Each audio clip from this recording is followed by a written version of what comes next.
In Colombia's Cerrejón area, in the coal mine, a team of scientists and paleontologists was digging deep into the ground because this coal mine was actually formed due to a 60-million-year-old rainforest. For this reason, those people were searching for remains of ancient plants and animals in it. This place was part of a mysterious past hidden from the world, which the earth had hidden inside its layers. During the excavation, the experts found a strange thing from the depth of the rocks. When the dirt was removed from it, it turned out to be nothing but a bone. Someone said, "This is a crocodile's bone." Someone started calling it a turtle's bone, while someone was considering it as the trunk of an old tree. But this same bone later took science on a tour of such a world where the largest snake ever lived, Titanoboa. This was not an ordinary snake, but 10 times heavier than today's green Anaconda and longer than a passenger bus. This snake was so heavy that if it started crawling on the ground, it would die from its own weight. So where exactly did it crawl then? A small bone led the experts to the Amazon's history, where the map itself was completely different. What was the real reason for this gigantic size of Titanoboa? How did it hunt? And what happened in the end that the reign of this emperor in the Amazon forests came to an end? Welcome once again to Knowledge TV's videos. Viewers, the discovery of Titanoboa was not a sudden event. Rather, this series started in 1994. A local geologist, Henry Garcia, saw a strange thing in the Cerrejón coal mine, which seemed like a part of a tree branch. At that time, no one paid much attention to it, and it was put away in a special box. About a decade later, in the year 2002, another geologist, Fabiani Herrera, also found a similar fossil from here. The real purpose of these geologists was to research on ancient flora, so that it could be found out how the world's first tropical rainforests looked. The real turning point in this story came in 2007 when these fossils were sent to the Florida Museum of Natural History. There, it was found that neither was this a tree branch, nor did its structure match the spine bone of a crocodile. But when they compared its structure with the bones of today's anaconda and python, the surprise was endless. This bone was 3 times bigger and thicker than the anaconda's bone. At this point, the experts immediately identified it as a snake's bone. You can imagine yourself, on the right side is that bone which was found from the coal mine, and on the left side is the spine bone of an anaconda. In the world of science, size matters a lot, and Titanoboa broke every old record. With the help of this spine bone, the experts took the help of mathematical models to estimate the length of the snake. They saw that in snakes the size of the spine bone has an equal relation with their total length, meaning the size of the snake's spine bone can tell what the total length of the snake will be. Through these calculations, the size of the snake that came out from the found spine bone was 42 to 50 feet, meaning almost 2 times more than today's anaconda. Titanoboa was not just long, but its thickness was like the waist of a fat man, and its size was so heavy that it weighed as much as a sedan car, approximately 1,200 kilograms or 10 times heavier than an anaconda. A weight of 1.2 tons is an impossible weight for any land snake today. This discovery created a sensation all over the world because, in reality, this was the emperor of snakes, which was later named Titanoboa. The real question was not how big it was, but the surprising thing was why it was so big. Why aren't today's snakes so big? The answer is hidden in the weather. Yes, snakes are ectothermic, meaning cold-blooded animals. Humans can produce internal heat to keep their body warm, but snakes depend on the environmental temperature for their heat. There is a simple rule of biology that the hotter the environment, the faster the metabolism of cold-blooded animals will run. Fast metabolism means more power, ability to digest more food, grow faster, and tolerate a big body. Titanoboa's discovery not only presented a new snake in front of the experts, but also presented a thermometer of the weather of that time.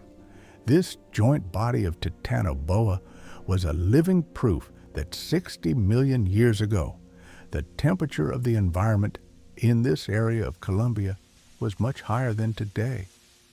In that era, the Earth's weather was so hot that the temperature remained above 32 degrees Celsius all day and night throughout the year. If the average temperature was so high, then obviously the humidity must have been an extreme, so much that perhaps breathing also felt heavy. It was such a covered jungle that never got cold. This constant heat gave Titanoboa the power to become so big. Today's Amazon rainforest, which feels quite humid and warm to us, might feel very cold for Titanoboa. If it were alive today, perhaps it would not be able to survive in this same rainforest because the energy needed to run its heavy body could only be obtained in that intense heat. Now, obviously, to keep such a big body alive, it would have to eat that much food. Here the question arises, how did Titanoboa hunt? Did it crawl on the ground very fast like the monsters in Hollywood films and chase its prey? Absolutely not. Such a big and heavy body, forget hunting on land. Even crawling on the ground was quite difficult for it. Gravity worked against its weight. Because the longer a snake is, the more it will crawl sticking to the ground. This means that much more friction.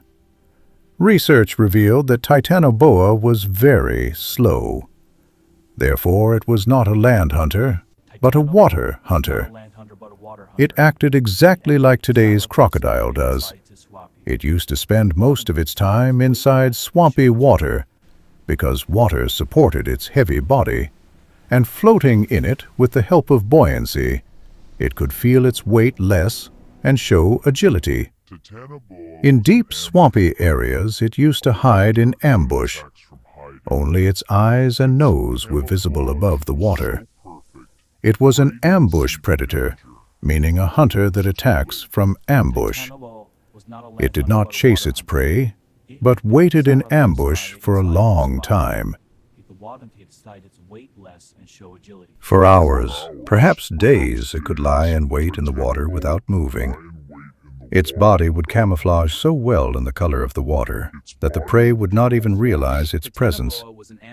And as soon as any animal came to the edge to drink water, Titanoboa would strike on it with the speed of lightning. Scientists have estimated through biomechanical models that when Titanoboa grabbed its prey, it applied a pressure of more than 400 psi. This pressure is so much that imagine 2 African elephants standing on your chest. Titanoboa did not wait for its prey's breath to break. Rather, this much pressure would directly break its bones, and blood circulation would stop immediately, meaning the prey's end in the blink of an eye. But what did it eat? To keep such a giant body alive, it needed to eat a lot. In this tropical jungle of 60 million years ago, Titanoboa's favorite food was large turtles and ancient large crocodiles. Yes, in that era, there were also such types of turtles whose size was bigger than 8 feet, meaning a turtle as big as a snooker table. Titanoboa could grab such turtles in its jaws and tear their hard shells. Its teeth were not designed to catch fish, but to crush thick bones. Similarly, the crocodiles that are the symbol of fear in the jungle ponds today, bigger crocodiles than them used to be Titanoboa's food in that era. From all these realities, it is evident that Titanoboa was the hunter of hunters and the unparalleled emperor of the Amazon. Titanoboa's life was in a perfect balance. Heat gave it strength, and water kept its weight low. This was such a wonder of nature that was completely perfect for its environment. But here the question arises that if it was so perfect, so powerful, and had no predator enemy either, then how did this emperor of the forests end? Why don't we see it in today's era? The answer is very simple, but quite sad. The world changed, but Titanoboa could not change itself in that way. After the ancient era, the Earth's weather started to cool down slowly. For us humans, a few degrees up and down is a minor thing. But for a cold-blooded giant, this was a message of death. As you learned earlier, Titanoboa's metabolism depended on the heat of the environment. When the cold started increasing, its metabolism slowed down. Its food digestion process became longer and its strength decreased.